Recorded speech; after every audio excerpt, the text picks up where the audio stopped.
Hey everybody! So, I don't normally talk over my beading videos, but in this case I am, just to kind of explain it, but it's not a tutorial. It is not a tutorial. But I got this comment on my Axolotl tutorial, the actual tutorial, and it asked if there was a way to make a smaller axolotl and if you could just remove beads in the middle to kind of make it smaller. And I was like thinking about it, and I was just like, you would I was just, it was itching in my brain because it's like, now I want to make a smaller one like that. Also, I apologize if you can hear like a creaking noise. It's my microphone's headset. My good mic died, so unfortunately I had to put up with that until the new one gets here. So who knows when that's gonna happen. But it was like itching in my brain because I was like thinking about it all day at work, because it's like I have my big axolotl, but I actually also have a smaller axolotl that I call my baby axolotl. And that one, it doesn't have the same charm as the larger axolotl. Like, it's adorable in its own right, but it has a different energy to it. So I was like sitting there, and I was at work at the time I originally actually saw the comment, I believe. If I remember correctly, I think I had either just gone to work or I was just getting to work. And so it's like I was at work thinking about it and like thinking about, okay, how can I pattern this? And then I woke up this morning and I saw what time it was and saw how much time I have before I have to go to work again. And I was like, you know what? I have an idea and I'm gonna do it. So I decided to film this video in one shot. This is the video recording that I have is actually the first time attempting this, so I wasn't actually sure if it was even gonna work out. I do also apologize for the video quality, because I'm not filming how I normally film, because I just kind of did this spur of the moment instead of doing my proper setup. That's why it keeps shaking and stuff, because this is just the side table that I tend to use for I use it just for when I'm like just doing craft work. It's not the most stable thing in the world. Normally it just holds yarn, but I decided to film on this instead of on my desk because I didn't feel like setting my desk up today. But that being said, it still shows it pretty decently, and I did measure the amount of cord in the video, and at the end of the video too. So a standard, the cord is always the tricky part, especially when you've never made a pattern before, because it's kind of hard to gauge how much cord you'll end up needing. And I'm also sorry, I keep going like off the frame to the right of the video. It's because I had it centralized, but yeah, there's me adjusting it because I kept going off frame and I noticed it. That's my laptop, for the record. But it was just, it's always tricky to measure the cord out before you've ever made a project before. Like, I had to try to trial and error to figure out that my larger axolotls need about 110 inches, I believe, is what I use, but I recommend people cut 120 inches when they make them, because I use a type of cord that you can melt the ends of, so I don't need quite as much cord because I don't have to tie knots at the end of my projects.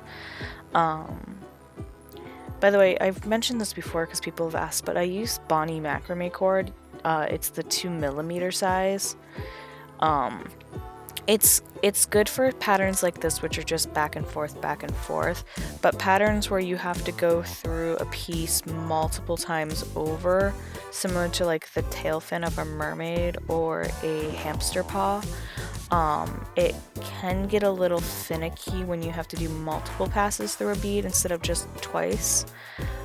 So I don't really recommend it for that kind of thing, but if you're just doing things like the axolotls or bead lizards or like a cupcake or something like that, where it's just this simple back and forth patterning with no double passing, this cord works really well because it's sturdy and it doesn't sag. And like I said, I like the fact I can melt it so I don't need to have an end, and you can get it to go through the beads a second time if you need to. Like, obviously I've made mermaids and I've made a hamster and stuff before.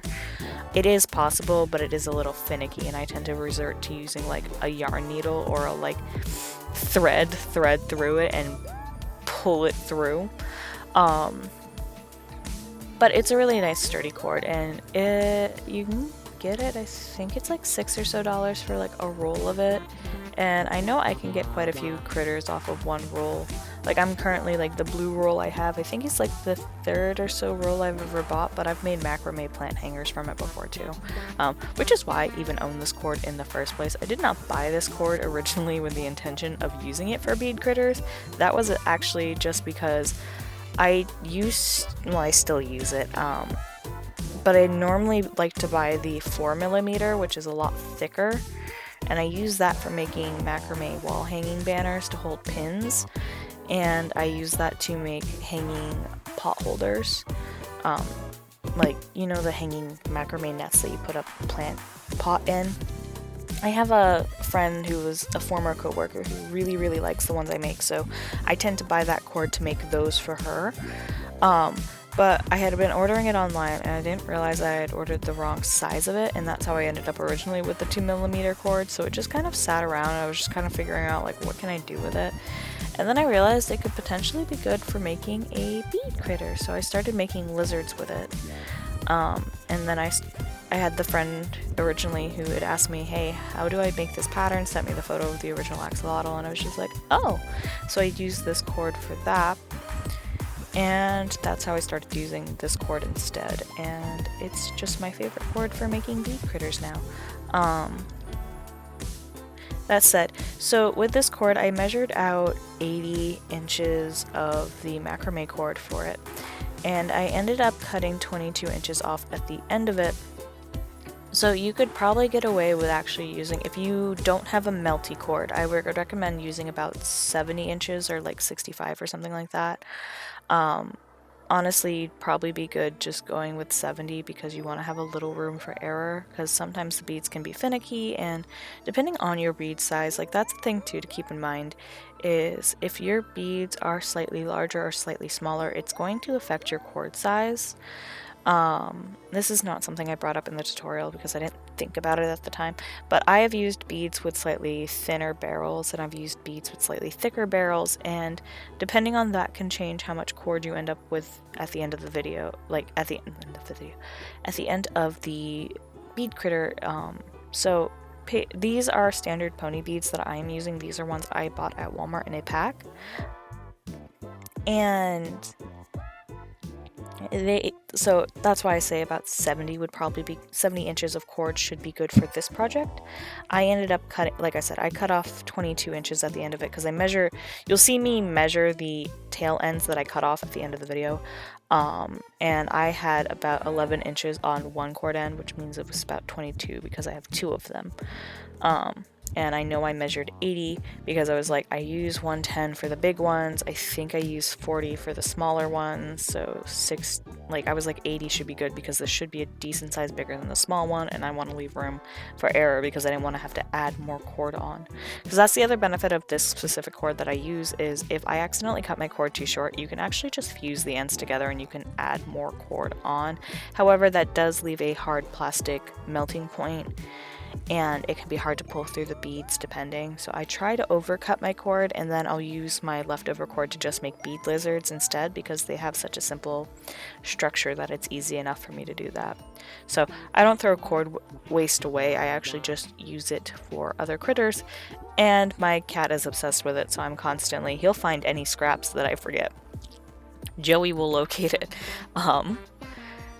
So we're getting to the end of the video, and I actually just, for the head, it's actually just a few rows less and it is thinner, so it is like that initial suggestion of just removing some middle row beads, but not entirely.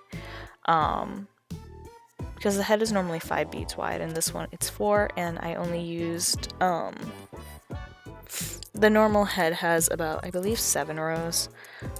1, 2, 3, 4, 5, 6, 7. Yeah, it has 7 including the neck, whereas this one is 1, 2, 3, 4, 5, 6. So it's only 1 row shorter, but it is a little thinner, and there's only 2 head rows. And as I've said before, if you're gonna use this cord that I'm using, you need to make sure you're using it in a ventilated area if you're gonna melt the ends. I do this, you can see the flame flicker, it's because I am sitting with a window to do this, with a fan on. And this is just me measuring the ends of my cord to see how much I had left over at the end to figure out the number that I needed to give you, which is use about 70. And here it is compared to my standard axolotl, and you can see my baby axolotl on top. But I hope that helps. This isn't a tutorial, but I hope it helps you somewhat. Alright, bye!